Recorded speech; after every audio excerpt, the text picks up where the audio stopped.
Excuse me. Good morning, everyone. Welcome to the meeting of the Minnehaha County Commission.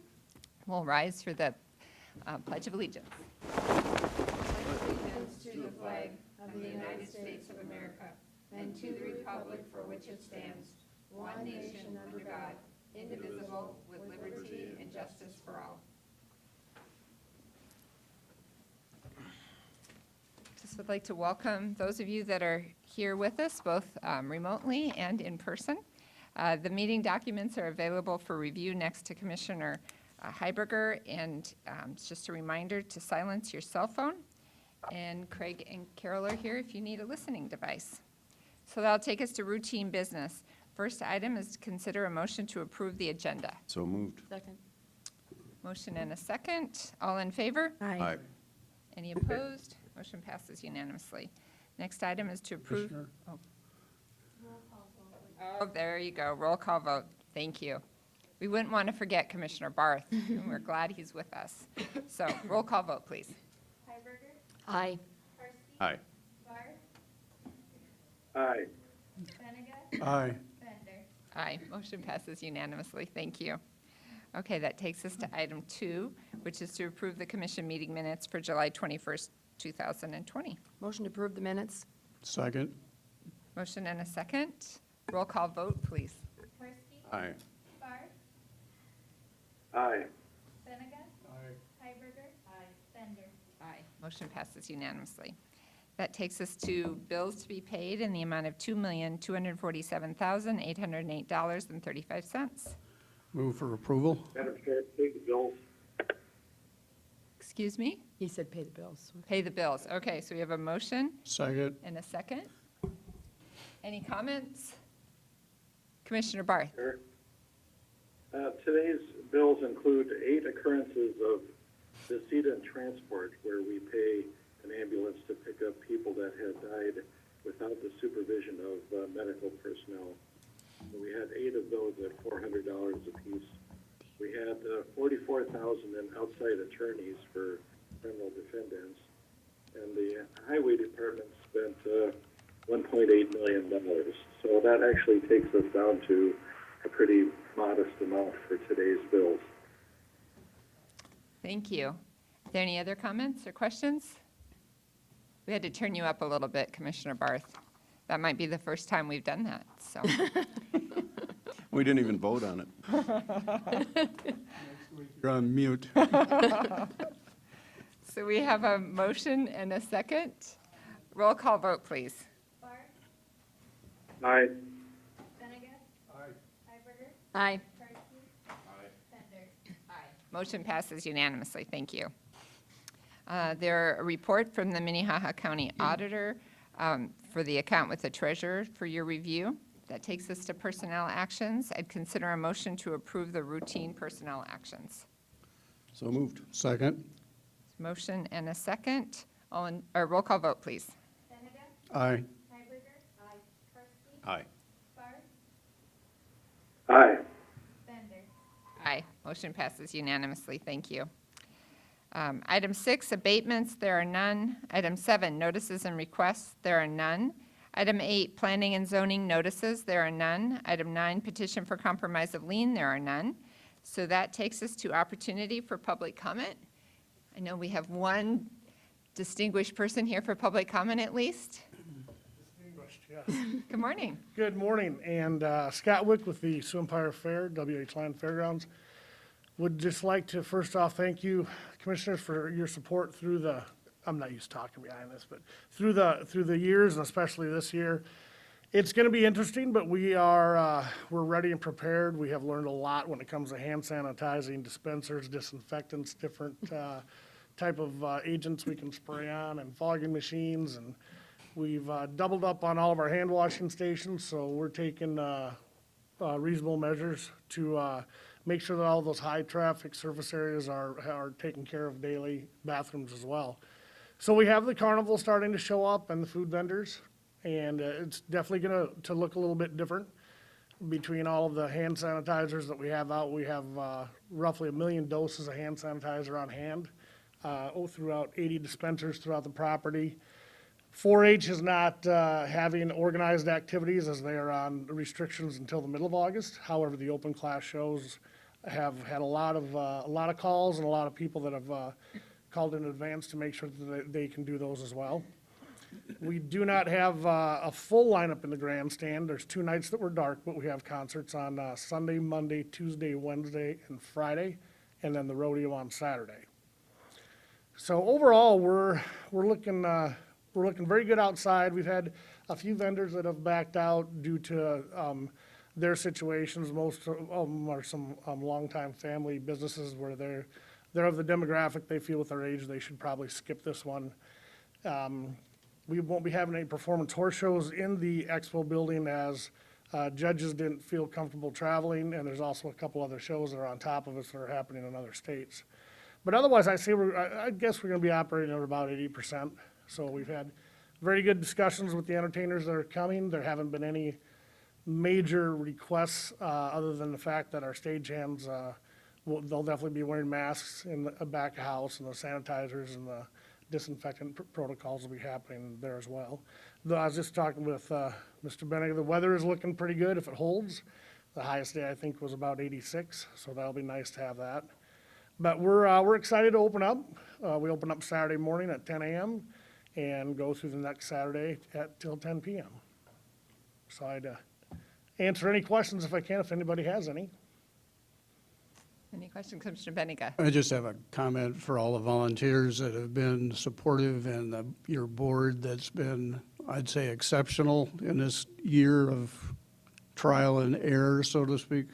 I think that everybody's dedicated to keeping people healthy and safe, and they're moving forward, and sometimes even with a smaller potential fair, the workload frankly increased, I think, in some cases. So thank you for all the extra work. Thank you.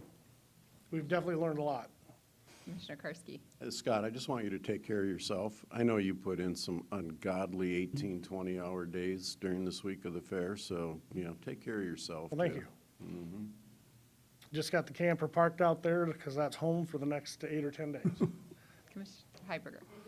Thank you for going forward with this. I know this was a really hard decision for you guys a couple of months ago and what you're doing, and I think it's great that you're moving forward. People are looking for something to do where they feel safe. We're outside.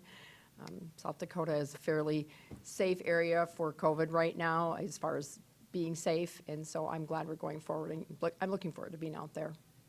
Well, thank you. Yeah, I think, in the beginning, things, you'd watch or hear something and read about it in the morning, and it was different in the afternoon. I actually haven't turned the TV on in my office since April 1st. And then once we started talking to the carnival folks and use some of the products they're using that's endorsed through their insurance companies, and they've researched, we're pretty confident what we're using is the best of the best right now. It's not cheap, but it was necessary to do to move forward. So, yeah, we're very confident and excited to open up. It's a great reminder that COVID hasn't left any single area of our lives untouched. As the educators right now are working hard trying to figure out how to safely educate kids, your business has had to really deal with a lot of challenges. When you think through every single event and every opportunity for people to interact, it becomes really complicated. But I do appreciate all the work you and your board have done, and I agree with Commissioner Heiberger. People are looking for a safe outdoor activity, and so we're hoping people come out and enjoy the fair. And again, thank you very much for the support from Minnehaha County and all the commissioners. And you're right, it's a trickle-down effect from everything. I mean, we've been without the community service from the inmates ever since this started, which even though we haven't had events for 4 months, there's still a large footprint to maintain and mow and weed eat and paint and fix things. So. But the property's looking really good. We've had a lot of compliments, and like I said, we're excited for Saturday to open up. Any other comments? All right. Well, thank you so much. Thank you. So this is public comment. If there's anyone else here who would like to speak, this is your opportunity. All right. Seeing nobody rush the podium, that will take us to regular business. First item under regular business is consider a motion to adopt the fiscal year 2021 provisional budget. Carol? Good morning, Commissioners. Carol Muller, Commission Office. This is the day when you adopt the provisional budget per South Dakota statute, and the provisional budget stands at $114,977,021. A few highlights of that: you are not accessing any additional opt-out dollars this year. You have several available because you passed a bigger opt-out last year, but you were very judicious and do not need to access any more additional dollars this year. The general fund cash applied, which is probably one of the numbers you spend a tremendous amount of time looking at, is at $5.1 million, very much within the range of what we've done in the past. And that $114 million includes $20 million in capital projects for replacement and renovation of county facilities. The county has bond debt expiring in 2020, allowing for new bonds to be issued without incurring any tax increases to the taxpayer. A few things that I would mention about your regular bills that come along with this stuff. Health insurance premium increases are budgeted at 15%. Matrix adjustment of 2% is included for non-elected personnel. You have 2 positions that were approved to move from grant funded to general funds. Those are a corporal within the jail and a deputy sheriff in the sheriff's office. And then 2 new positions were approved, a paralegal within the public defender's office and a correctional services operator within the jail. The next time you have a budget hearing is the Tuesday after Labor Day. Per statute, again, that day is required.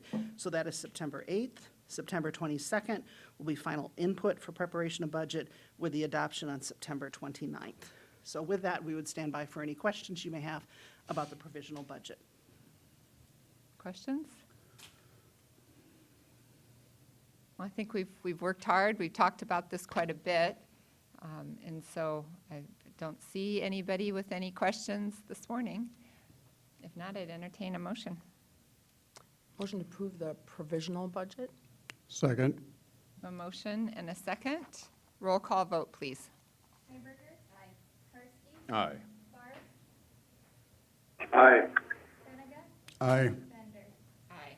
Motion passes unanimously. Thank you. All right, I see DJ popped up on Zoom. Our next item, item 11, is to consider a resolution authorizing the Highway Department to apply for the 2021 Bridge Improvement Grant. DJ. Good morning, Commissioners. DJ Buthe, Highway Superintendent.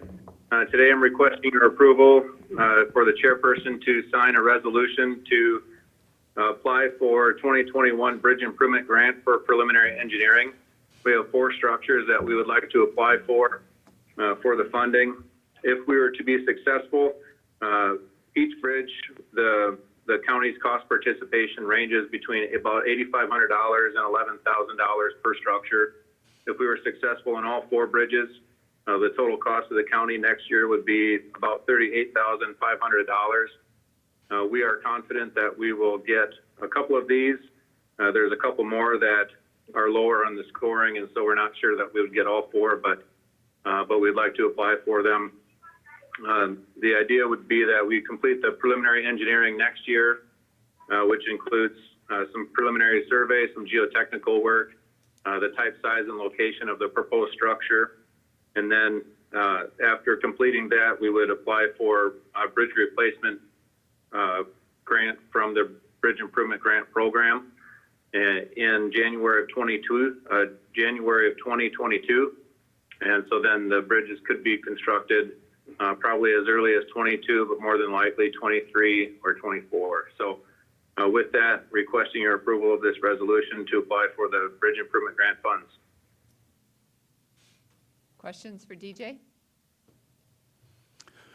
Move for approval. Second. Motion and a second. Any other comments, questions? Madam Chair, it's Jeff.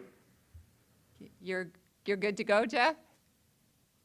I just want to say that no county contributes as much in highway monies as Minnehaha County. And at the same time, our highway system is second to none in the state. And that's one of the reasons for our prosperity. And I know that other counties are even talking about taking more of their roads back to gravel. And I personally will resist that whenever that comes up. But we have a great highway department. We have a great road system. Let's keep it that way. Commissioner Heiberger.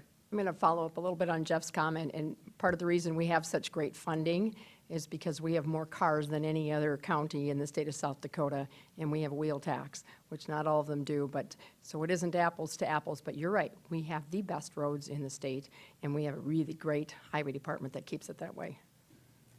Thank you. Anything else? Any other comments?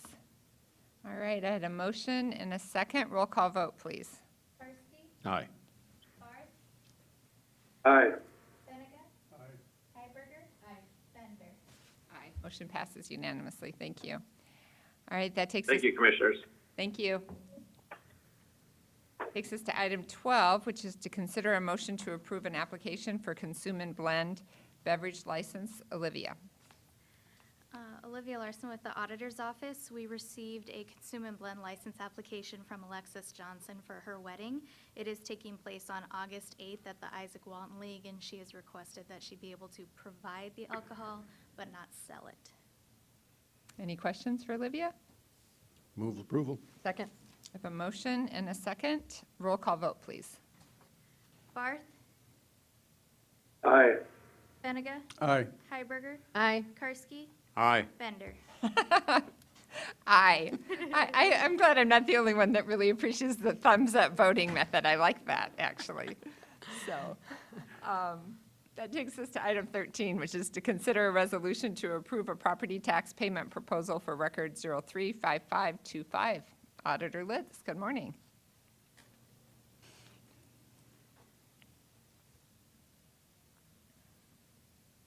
Morning, Commission. Bob Litz from the Auditor's Office. I seen Mel's name on that, so I wasn't certain if I was going to present or not. But today I'm here to request that we work with parcel number 35525 in a tax deed plan. I've been working with the owner of that property, or the new owner of that property, for a couple of years now, and we've come to this. And so today I'm asking that we approve the resolution on proposed property tax payment plan for record RDID 35525. Any questions, please? Questions? Commissioner Karski. Not a question, but a comment. Yesterday, I read an online article, I believe this happened in Michigan, where people were being foreclosed. One gentleman in his 80s owed $8 in back taxes on his property because it was calculated wrong and it didn't get paid. And, county foreclosed on him and sold his property and kept $20,000. Terrible, terrible circumstances. And Bob, you're totally on the other end of the spectrum. You work hard with people, you contact them, you do your best to set up plans for them, and most people are very responsive. I just want to thank you for that. Thank you, Mr. Karski. I appreciate that. And I'm of the belief that most people are better off staying in their house, and you know, if they're on that borderline situation, we might wind up paying for them anyway, so in certain matters. So I think keeping somebody in that house, keeping it active is the best solution. And I believe over the years I've got that impression from the commission as well. All right, thank you. Anything else? All right, Move approval. Second? motion and a second. Roll call vote, please. Benega. Aye. Heiberger. Karski. Aye. Barth. Aye. Bender. Aye. Motion passes unanimously. you, Thank you very much. All right, that takes us to liaison reports. Are there any liaison reports for last week? Go ahead. Go ahead. Okay. I have one. Yesterday, Commissioner Karski and I met with the Highway Department and the architects from ISG and engineers about a site and building project that we'll be looking at starting quickly. We're going to have the opportunity to visit potentially either in person or by virtual reality, if you will, at 6 different sites, and then start the process of hiring a construction manager and all that good thing, which has been successful for us with the jail. Jail came in under budget, and I think even quicker than the completion date, thankfully to the leadership of Commissioner Bender. So Dean and I are going to try to follow up with a positive plan too. You have big shoes to fill. Yeah, not so much, so. There's 2 of us to fill her shoes. Really thin, big shoes. And Commissioner Barth has helped a lot too, so. All right, thank you very much. Any other liaison reports? Commissioner Barth? Madam Chair? Yes, last night, Planning and Zoning met, and we approved gravel extraction over by Hartford with very little, there was one person concerned about the road that they would be hauling on, but there was no actual opposition. And additionally, we deferred action on a project that we approved in 2016 that has not fulfilled the requirements of their conditional use. They were supposed to be paving their parking lot, and the correspondence is lengthy and continues, and we deferred action until the August meeting. But it's over there in the subdivision just off the Cook's Renner exit to the northwest, and we may have to, I can't tell you how many letters have been going back and forth, but it was probably 12, and we just can't let that go on forever. I would say also that the Planning Commission expressed some disappointment in our reversal of their decision on the equestrian subdivision, but I make no apology for our actions. I think we did the right thing. Thank you. Anyone else? Okay, it takes us to new business. Any new business today? Old business? All right, I'd entertain a motion to recess the Minnehaha County Commission. Motion to recess. Second. Motion and a second. Roll call vote, please. Hiberger, Aye. Karski. Barth, All right. Benega. Bender. Aye, motion passes unanimously. Thank you, everyone. We will reconvene at about 9:30. Jeff, I think we'll call you back.